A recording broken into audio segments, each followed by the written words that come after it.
Et hello tout le monde, j'espère que vous allez bien et bienvenue dans cette petite vidéo du vendredi. On va parler de Bitcoin, on va parler d'Ethereum, on va peut-être parler vite fait, on va pas, si on va parler vite fait du TK, vu que je sais pas, Yann, tu m'as dit que toi tu étais en mode gros DCA sur UTK, et honnêtement si tu avais pris position sur les différents niveaux que j'ai tracés, ou que tu as éventuellement des profils là, voire carrément au-dessus, ça faisait quelque chose qui n'était pas inintéressant, soit entre les 33 voire le 50% sur la plus-value. Donc je sais pas du tout si tu as tradé ça, tu me demandes souvent de charter ça. Donc on va dire que là je suis assez content par rapport au travail de niveau. Et si tu as fait de l'argent, shoot out à toi. Mais on va d'abord parler de Bitcoin sur la plateforme de notre cher sponsor PrimeXBT. N'hésitez pas à checker le lien qu'il y a dans la description. On a une liste d'altcoins qui se sont rajoutés sur Prime qui est assez conséquente. On peut regarder ça juste après. Donc vraiment, n'hésitez pas à commencer à trader sur cette superbe plateforme qui est Prime. La semaine passée, on était ici. J'avais dit, ouais, je veux attendre ça pour éventuellement aller chercher ça ici. Puis ça, puis ça. Alors on a directement été le chercher, on est parti sans moi. J'ai fait un mini trade où je suis assez content de ce qui s'est passé dans le sens où j'ai pris quand j'ai vu le volume et la vitesse en fait, la vélocité avec laquelle le mouvement est parti, je me suis dit ok, je prends, je tente.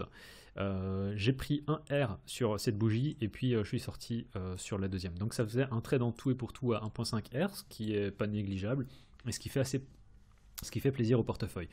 Donc voilà, ça c'était un trade sur lequel j'étais pas forcément, enfin c'est pas vraiment un truc que j'ai l'habitude de trader, mais là l'opportunité s'est présentée devant moi et je me dis ok, tu réfléchis pas, tu le fais, et ça a porté ses fruits. Maintenant on a eu une espèce de rounding top et on est en droit de se poser la question de ouais, est-ce qu'on va carrément retracer. Moi la manière dont je vois ça c'est que on est revenu au sein de ce niveau ici, donc de cette borne basse et de cette borne haute du range. Alors on a cassé, on a récupéré, on a cassé deux fois, et là on récupère encore. Ce qui n'est pas impossible, c'est qu'on ait effectué encore une cassure, mais avec cette fois encore un creux qui serait d'amplitude moindre, hein, comme on peut voir ici, c'est un creux, mais à chaque fois le creux est plus bas. Donc ce qui n'est pas impossible, c'est qu'on ait encore ce genre de choses qui s'effectuent. À partir de ce moment-là, ça m'intéresserait de prendre un long. Il faudra voir ce qui va se passer sur des échelles temps plus petites telles que le 1 heure ou le 4 heures. Si on commence à avoir une réaction ici, qu'on vient former un mini range, qu'on a la cassure, ça pourrait être intéressant de prendre un long ici, pour bien sûr, dans un premier temps, prendre des profits là-dessus. C'est pas énorme, hein, mais bon, ça fera toujours un R au moins, et voir carrément jouer la récupération du niveau, voire aller chercher la partie supérieure. Mon avis personnel, et c'est que mon avis personnel, je peux tout à fait me tromper, c'est qu'on va assister à une espèce de formation en triangle avec potentiellement ici, donc en triangle ascendant, avec potentiellement ici une espèce de fake out où on aura une cassure du range. En fait, ce sera une excursion et on va récupérer en dessous.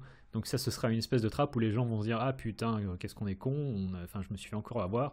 On va encore ranger pendant un petit certain temps où les gens à cause de ça vont éventuellement être bearish et au bout d'un certain temps, on va commencer en fait à travailler tellement le support, passer au-dessus.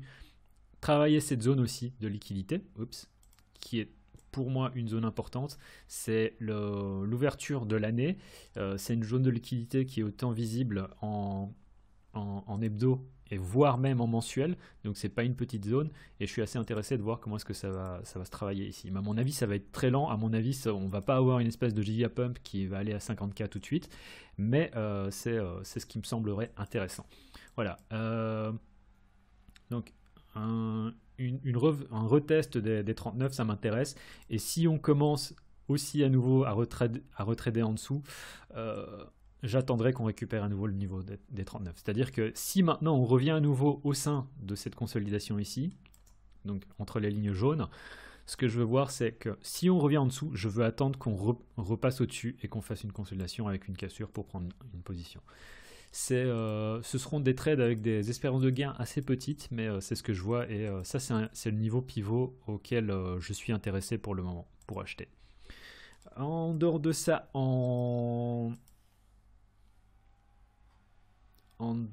4 heures, il n'y a pas grand chose, hein. C'est un truc, voilà, ce que je voudrais voir en 4 heures, c'est si maintenant ça c'est une excursion et qu'on arrive à dans un premier temps récupérer le range, mais ensuite effectuer une cassure de structure de marché, je veux prendre un long sur le retest pour aller viser dans un premier temps les 1R, mais ensuite viser cette mèche-ci, voire carrément la partie haute du range. Donc ça c'est quelque chose que je voudrais voir. Si bien sûr on arrive à casser la structure de marché, ça veut dire quoi? Si les prix viennent visiter au-dessus de la ligne verte, sur le retest de la ligne jaune, j'achète pour viser la ligne rouge. Donc ça veut dire on casse les 42,5, je veux acheter un retest au 41,8 et je vise les 44. Voilà, c'est deux longs. Enfin, ça c'est vraiment un... Si ça se passe, c'est un setup avec lequel je serai assez confiant. Ça c'est une chose. Et l'autre, c'est voir comment est-ce qu'en fait, si on redescend ici en dessous et qu'on vient rechercher à nouveau ici, comment est-ce qu'on va réagir. Donc la première chose, c'est soit on réintègre en dessous de ce range, et ensuite on récupère le niveau, on continue à faire du chop, et une fois qu'on a la cassure de cette petite chop, il y aura un truc à prendre sur des échelles de temps plus petites. Soit en fait on a directement une réaction qui s'effectue ici. À partir de ce moment-là, il ne faut pas oublier que ce qui nous sert de support ici, ça fera à nouveau office de résistance, donc les 41, c'est là où vous voulez prendre des profits partiaux au moins. Donc voilà, ça c'est expliqué. Et j'ai pas grand-chose d'autre à dire sur BTC. En dehors de ça, toujours pas envie de prendre des shorts sur BTC. Par contre, des shorts sur Ethereum contre BTC, là je suis chaud, bouillant. Alors ça montre quand même que même si je suis bear, je pense qu'on peut encore faire... J'ai encore des relents boules, dans le sens où, bon, on a cette structure ici. J'en ai parlé déjà depuis pas mal de vidéos, on a cassé ça.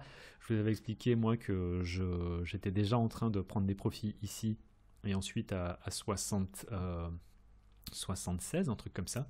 Enfin, j'ai une sortie moyenne de 0.8, donc je m'en fous. 0.08. Donc c'était quelque chose d'assez positif. Et ce qui m'intéresse vraiment, c'est de prendre une position ici, sur la ligne verte. Si on y revient, c'est là que je veux prendre une position. De 1, pourquoi depuis les plus hauts, ça fera une retrace de presque 40%. Ça correspond à ce low ici. C'est également là où, à mon avis, on a un ensemble de liquidités qui sont intéressantes pour être prises.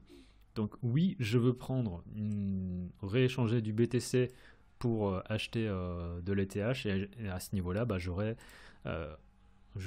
de quoi avoir 30% de TH en plus par rapport à ce que j'avais auparavant. Donc c'est un jeu de patience. Je ne suis pas encore certain qu'on y aille, mais en attendant, c'est là où je serais vraiment intéressé par acheter.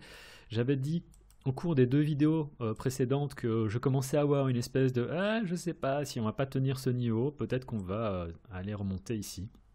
Mais en tout cas, si on revient ici, c'est là que je suis intéressé pour shorter. Et non, pas du tout. Là, ça a été même pire dans le sens où on a fait une consolidation pendant plus d'1 mois et on est en train de casser la consolidation et on retravaille encore cette oblique. Cette oblique qu'au passage, j'ai encore ajusté histoire de vraiment faire le mec dans le sens où mon oblique, auparavant, je me souviens, il était comme ça. Et puis je l'ai encore ajusté en me disant ouais, je vais encore l'ajuster parce qu'on sait jamais. Mais en vrai, moi j'ai vraiment l'impression que ETH contre BTC va continuer. Et on pourrait avoir un truc, peut-être pas aussi bas, mais on pourrait avoir un truc où ça finit en truc assez dégueulasse, où les gens se disent ah qu'est-ce qui se passe, et en fait on a une espèce de liquidation, enfin pas de liquidation, on a une espèce de capitulation qui viendrait peut-être chercher en dessous de ce niveau avant de remonter. Et peut-être que ça va faire du surplace pendant un certain temps, je ne sais pas. Mais je suis pas intéressé par acheter de l'ETH ici en ce moment. Donc vu que l'ETH est plus faible, l'ETH contre USD, j'étais pas super chaud non plus. Et on est venu chercher les 3K sur ETH, donc c'était un bon point de sortie. Pour ceux qui... j'en avais parlé, hein, j'avais parlé des 3050, on est venu chercher les 3040. Si vous m'en voulez pour 10$, je suis désolé. Et donc là, on a été chercher le niveau, ce qui est presque été le chercher, donc c'est pas négatif. Enfin, c'est bien. Et maintenant, on est en train de se demander bon, qu'est-ce qui va se passer. En vrai, on est encore entre ces deux niveaux ici. Donc j'ai pas grand-chose à dire sur ETH, vu que je suis pas intéressé sur ETH BTC. Je suis davantage intéressé sur BTC tout court. Je suis pas intéressé par trader la paire Ethereum USD non plus. En soi, je préfère attendre. Et tant qu'on ne vient pas, dans un premier temps, à nouveau rechercher ce niveau, on peut voir que c'était ce support ici. Donc ici, on a fait un fake out, un deuxième fake out, mais l'idée, ce serait encore d'éventuellement le travailler pour arriver au-dessus, tout simplement. Et au-dessus de cette droite de tendance en jaune. Donc en attendant, pas grand-chose à dire. D'autant plus qu'on peut voir que si ça, c'était notre résistance, on est à nouveau en dessous. Donc en gros, il faut voir comment est-ce qu'on va réagir ici en dessous. Donc ETH, pas forcément super. Et à terme, bon, on est encore entre deux niveaux, hein, donc je ne vais pas dire qu'on va aller chercher les 2K, voire en dessous sur ETH, mais en attente, vraiment. Donc voilà, c'est tout pour les grosses paires. On peut regarder vite fait Atom contre BTC. On a un truc qui se met en place peut-être. Donc Atom, j'en ai également aussi parlé, hein, c'est un truc qui était en range depuis 2019. On a eu la cassure, là on a eu le retest, alors on a réintégré, on a à nouveau fait la cassure, là c'était le retest, donc c'est assez intéressant. Et je me demande si à terme, en fait, Atom va pas encore continuer à bien surperformer, c'est-à-dire BTC, donc avoir des retours qui soient plus conséquents, ce qui voudrait dire également revisiter l'ATH sur Atom USD. C'est quelque chose que je verrais bien arriver. En attendant, on est toujours au sein d'un range, mais je me dis que Atom USD pourrait éventuellement venir former une espèce de figure qui pourrait nous emmener beaucoup plus haut sur la paire USD. Et quand je parle plus haut, bah, ce serait potentiellement, si on a un truc bien bull qui se passe, bah, venir chercher les 70$, c'est pas non plus fou. Et pour ça, sans convaincre, il suffit de regarder des trucs comme Luna. Donc Luna, contre la paire USD, c'est le seul alt qui surperforme BTC et qui vient de casser son ATH. Donc ça, c'est assez important pour être noté, c'est que alors que la plupart des alts sont en train de se faire démonter, mais grave, Luna, ça reste le seul alt qui est vraiment super bullish en ce moment. Alors contre l'USD, il n'est pas encore à l'ATH, mais on n'est pas loin. Donc assez positif. Même si bon, il y a des gens qui pourraient dire ouais, mais en 4 heures, si tu regardes, peut-être qu'on est sur un top. Je sais pas. En attendant, trend is your friend et il faut trader tout simplement la tendance. Donc voilà, c'est tout pour la vidéo d'aujourd'hui, en espérant que vous ayez apprécié le contenu. N'hésitez pas à mettre un pouce en l'air ou un commentaire pour le référencement, tout ça. C'était Graf, en vous souhaitant une excellente semaine. Tchuss.